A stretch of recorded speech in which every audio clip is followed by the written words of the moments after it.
The Runaway, a Ladybird book.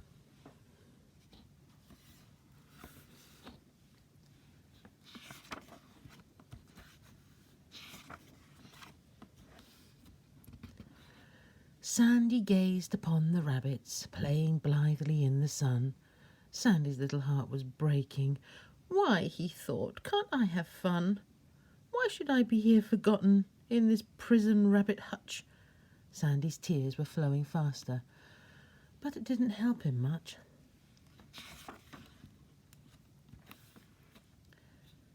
Down among the happy rabbits, someone noticed Sandy's plight. Bobbity was touched with pity, came along to set things right.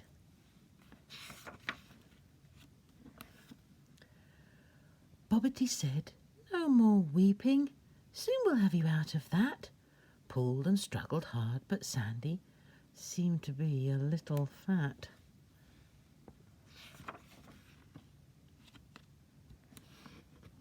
Michael, Sandy's little master, having mixed the milk and bran, came towards them. Rather frightened, Bobbity just turned and ran.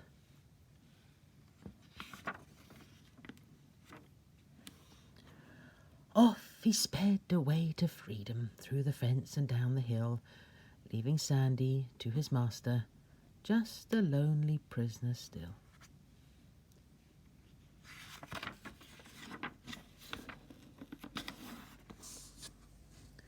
Michael, who had noticed nothing, meant to put the bowl inside, opened up the hutch, and Sandy darted out. Then Michael cried, "Sandy, Sandy, naughty Sandy, now you've spilt your lovely tea. Come back here at once, this minute." Sandy didn't stay to see.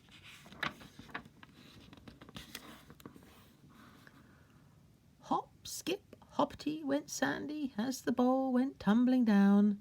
Michael looked his last on Sandy, bobbing tail and flash of brown.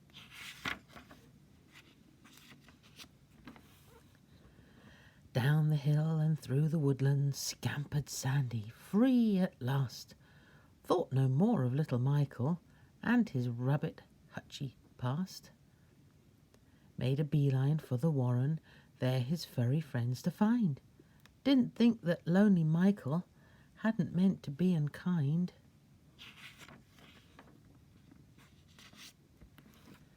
Sandy found a funny notice, thought it didn't matter much, read "Beware the Fox" and giggled, silly rabbit from a hutch.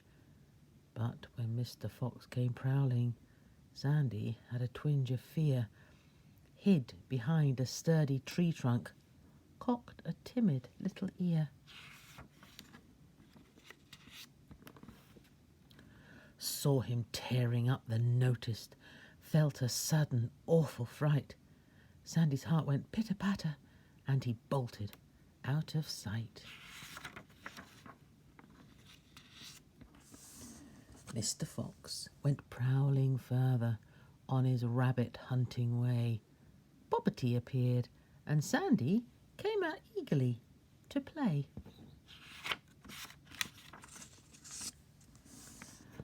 Bobbity said, "Hello, Sandy. Would you like to come with me to the woodland picnic party? Here's a notice on the tree." Hand in hand they went together through the leafy sunlit wood. Sandy's nervousness had vanished, and he thought, "This will be good." Now, a woodland picnic party was a very special thing. Woodland mice and woodland rabbits gathered round to dance and sing. Round the mighty toadstool table underneath a leafy sky, while they gazed upon the banquet, apples, carrots, bramble pie.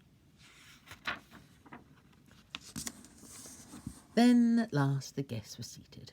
Woodland rabbits, woodland mice, fell upon the feast with gusto. No one had to ask them twice.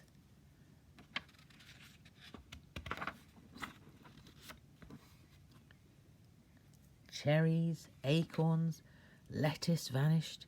in the twinkling of an eye, but no one noticed wily Foxy on the scent and lurking by.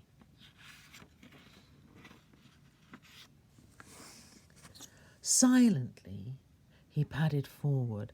Owlie, from his hole in tree, saw him, so he called a warning. "To-wit, to-woo, to-woo, to-woo," went he. At that sudden startling signal, all the woodland folk in fright disappeared below the table, shrank together, out of sight.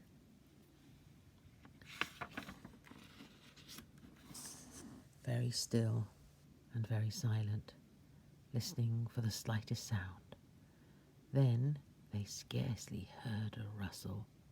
Wily Fox came sniffing round.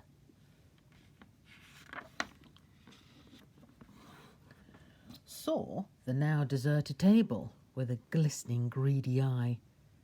Then with many a grunt and gurgle sat and ate the bramble pie. Then old Foxy, full and drowsy, dropped his head and fell asleep. When he heard him faintly snoring, Bobbity just risked one peep. Whispered softly to the others, "Foxy's sleeping, not a sound." And out they came in breathless silence, crept a tiptoe, homeward bound. Once around the nearest tree trunk, off they fled in anxious haste. Would old Foxy wake and see them? Owl cried, "Moo!" and on they raced. So at last they reached the warren, bolted quickly down below. Bobbity was first, then Sandy, safe where Foxy couldn't go.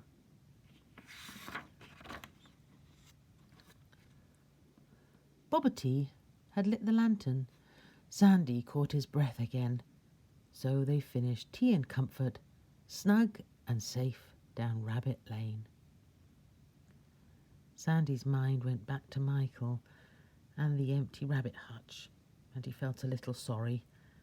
Michael wouldn't like it much, for he didn't know that Michael found another rabbit pet, black and white and very friendly, and he doesn't know it yet.